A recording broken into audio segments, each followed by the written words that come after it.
Prasanna was involved with the shipping industry, commercial shipping industry from the start. And now he has moved, with all that knowledge, moved into the super yacht industry. And he offers itinerary advice and tells us, he will be telling us where to go and what to see in Sri Lanka. Prasanna, thank you very much for joining us. And over to you. Hi everyone. First, good morning to Christo and good afternoon to all others. My Asia Pacific Superyacht family. I would like to thank Susie and Christo for giving me this opportunity to the Superyacht World joining. As Susie introduced me, I'm Prasanna Withanage, who started the shipping career just after the High School of Studies and ventured into my own entity in 2011. So from 2011, I started supplying all the ship services, agency services to all kind of vessels, including commercial, naval, and the supercraft,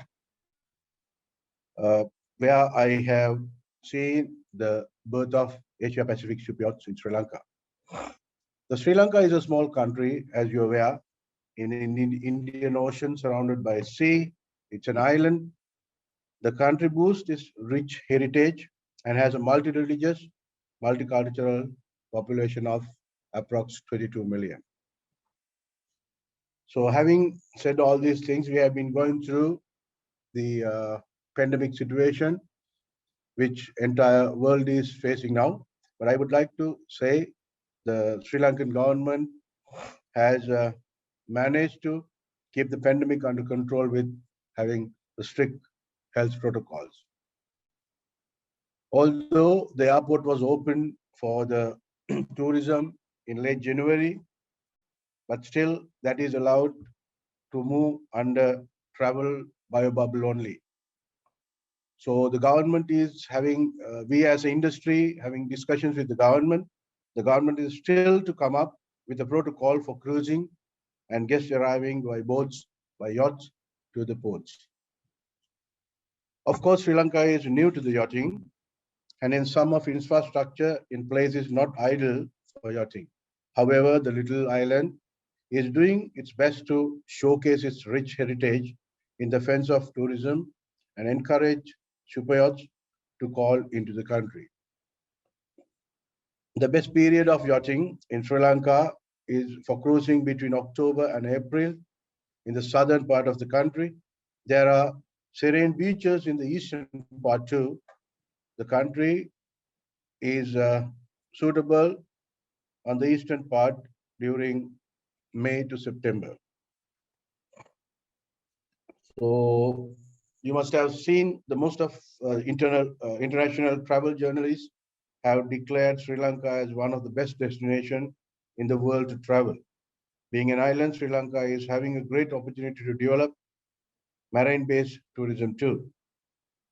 As per the current health protocol, yachts could arrive into Sri Lanka for supplies, receiving supplies, and also to renew their visas for Maldives. But the crew is not permitted to go ashore while the boats stay in the port. We did have few yachts called recently for renewal of Maldives visas, whilst they received the supplies as well.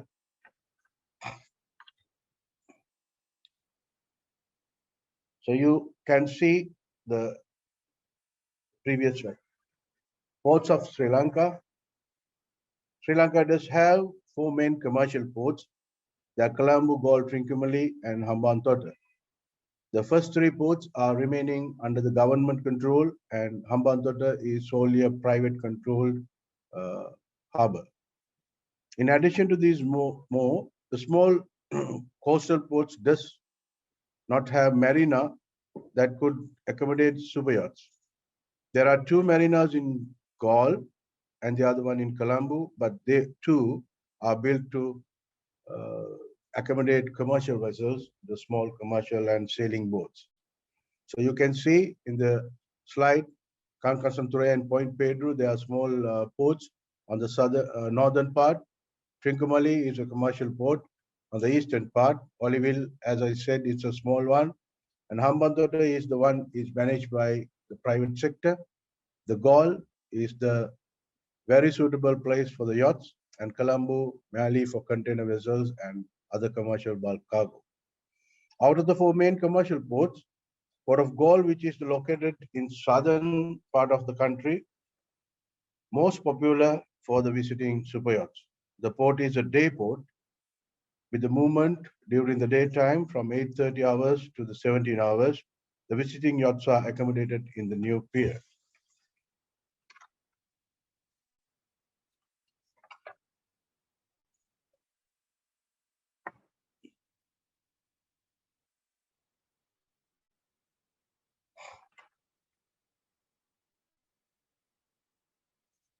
Yeah, this is the new pier you can see in the south part of the port, that is Port of Gaul, and you will see in the next slide the Gaul port layout.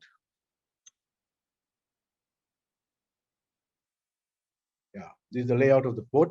Most of the visiting yachts themselves in Gaul and venture out on tour. As most of the scenic beaches are island, these guests are transferred overland for short distance locations, while the domestically operated helicopters are chartered to carry out tours in the hills and island destinations where it could be reached by helicopters.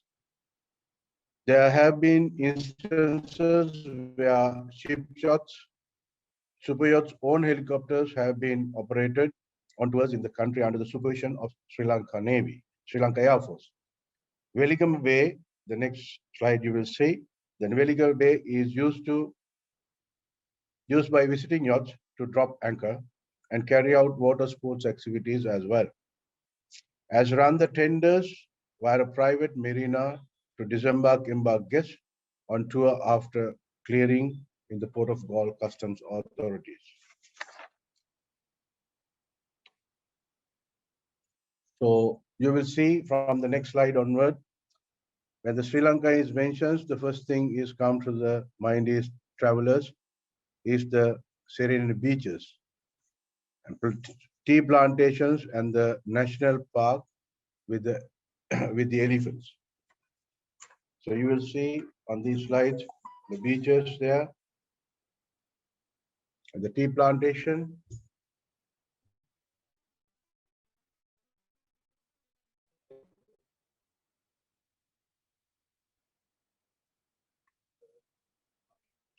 So these are the most interesting things that we have. I have just concluded few things in this slideshow. A climb, this is you call the Lion Rock, that is mainly used by as Sigiriya, as well as the Adam's Peak, where the footprint of the Lord Buddha is where one could see the sunrise in the early hours in the morning from the top of the rock. This is you call Adam's Peak. Another tourist attraction is in Sri Lanka, which most of the visiting yachts gets indulge, is in a visit to the national parks, as well as the elephant orphanage.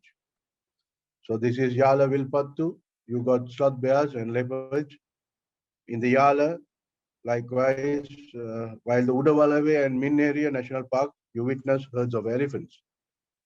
The elephants orphanage too is another tourist attraction. This is elephant orphanage, you can see.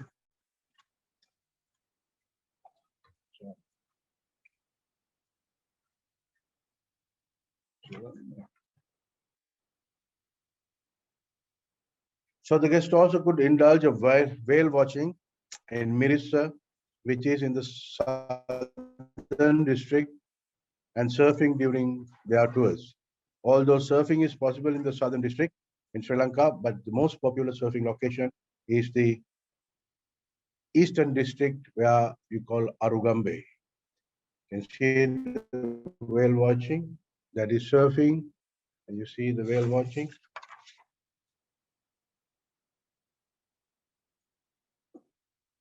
Mirissa, though I say on Mirissa, you can do the whale watching in the northern area too, that is Trincomalee. So another interesting activity in Sri Lanka is still fishing. This is in Kogal area, southern district. So most of the tourists like to attend and see this, enjoy still fishing. The Sri Lanka too have underwater museum. The latest edition of the tourist attraction, underwater museum, Sri Lanka Galle, located 50 feet, about 15 meters deep the sea. That is closer to the port of Galle, which was constructed by Sri Lanka Navy. This primary objective was having underwater museum is to develop the tourism attraction to the country. The other important objective is the underwater museum is to formation of artificial coral reef over the time while enhancing the marine life of the Galle area.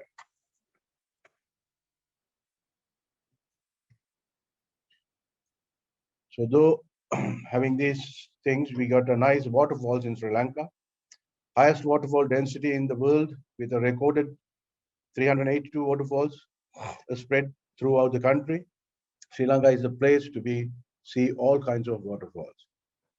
Fed by two half yearly monsoons, rivers rush down the rocky precipices and from spectacular waterfalls.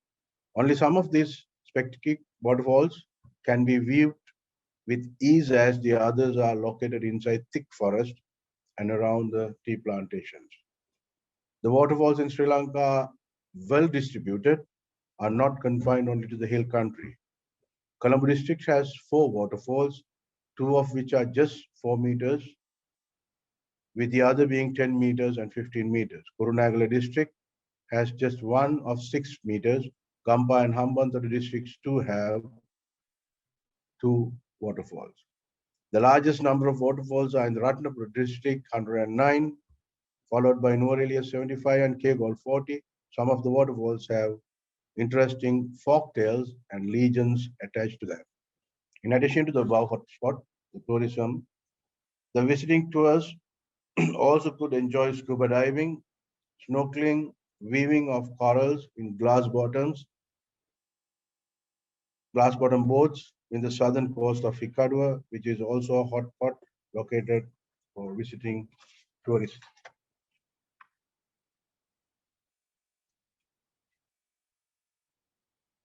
So I hope that I can conclude with what it is in Sri Lanka. We have a lot of many to offer. At the same time, the Sri Lanka has a very controlled country. We have a lot of restrictions, but still we as industry members, we are convincing case by cases the authorities and regulatory authorities for granting permission.